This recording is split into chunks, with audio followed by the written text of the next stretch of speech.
2 நாளுக்கு முன்பு பிரதமர் அன்வார் இப்ராஹிம் ஒரு பிரதான மந்திரி ப்ரோக்ராம் சால் ஜாப்ல வந்துட்டு இந்தியர்களை அவமானப்படுத்திட்டாரு.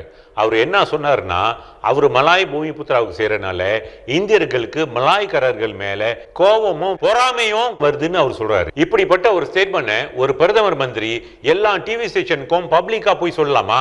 என் கேள்வி இப்ப என்னன்னா, எப்பங்க இந்தியர்களுக்கு மலாய்க்காரவங்க மேல கோபமும் பொறாமையும் வந்துச்சு?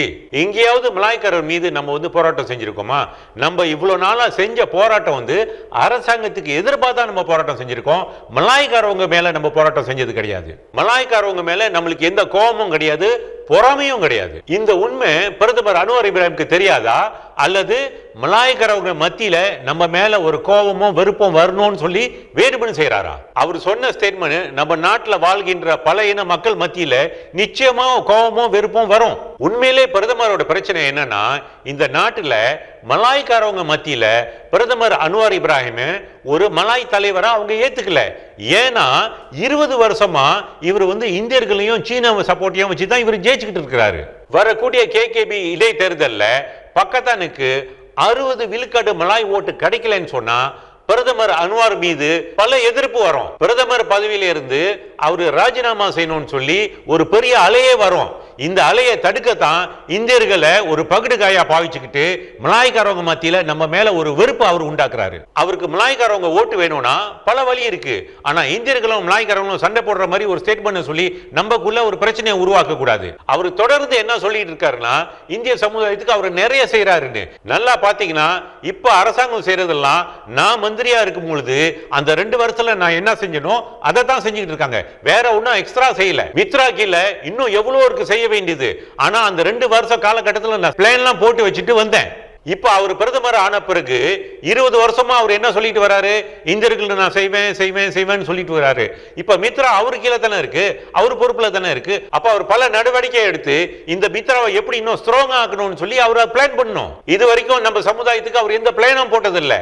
ஒரு பிரதமர்ங்கிற முறையில கேபினட் மீட்டிங்ல அவரு முடிவு எடுத்து பாலிசியை உருவாக்க முடியும்.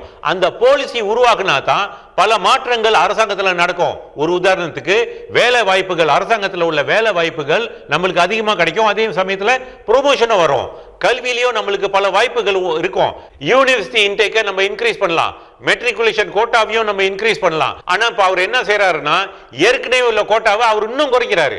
எல்லா கவர்மெண்ட் மினிஸ்ட்ரியிலையும் இந்தியர்களுக்கு பல வாய்ப்பு இருக்கு. ஒரு உதாரணத்துக்கு agriculture ministry, education ministry, cooperative ministry போன்ற ஒரு மினிஸ்ட்ரி எல்லாம் நீங்க பாத்தீங்கன்னா அதுல பல நடவடிக்கை எடுக்கலாம். அவர் என்ன செய்யணும்னா, கேபினட் மீட்டிங்ல எல்லா மந்திரிகளுக்கும் ஒரு கிளியர் இன்ஸ்ட்ரக்ஷன் கொடுக்கணும். அதாவது என்னன்னா, அந்த மினிஸ்ட்ரியில உள்ள மேம்பாட்டு திட்டத்துல இந்தியர்களும் சேர்த்துக்கணும்னு சொல்லி அவர் சொல்லணும்.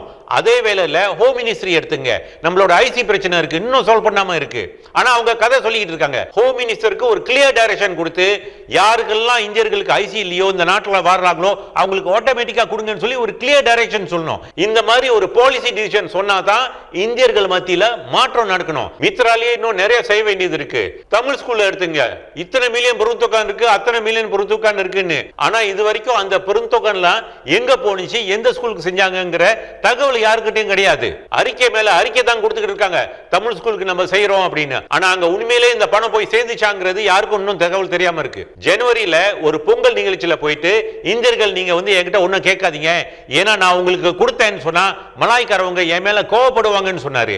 இப்ப முந்த நாள் என்ன சொன்னாருன்னு சொன்னா, மலாய்க்காரர்களுக்கு அவரு செய்யறனால இந்தியர்களுக்கு மலாய்க்காரவங்க மேல பொறாமையும் கோபமும் இருக்குன்னு சொல்றாரு. எந்த காலகட்டத்திலையும் இந்தியர்களுக்கு மலாய்க்காரவங்க மேல கோபமோ பொறாமையோ வந்தது கிடையாது. நம்மளுடைய வாதம்லாம் என்னன்னு சொன்னா, ஒரு மலேசிய குடிமகன்கிற அடிப்படையில இந்த நாட்டோடைய பொருளாதார வளர்ச்சியில நம்மளும் பங்கு பெற வேண்டும். இந்த நாட்டோட சிஸ்டம்ல நம்மளும் இருக்கணும். நம்ம இளைஞர்களுடைய கல்வி உரிமை பாதுகாக்கப்பட வேண்டும். நம்ம சமயம், கலாச்சாரம், மொழி இதெல்லாம் பாதுகாக்கப்பட வேண்டும். இதெல்லாம் நடக்கணும்னு சொன்னா கேபினட் மீட்டிங்ல பிரதமர் ஒரு பாலிசி கொண்டு வரணும். இது அவர் செய்வாரா?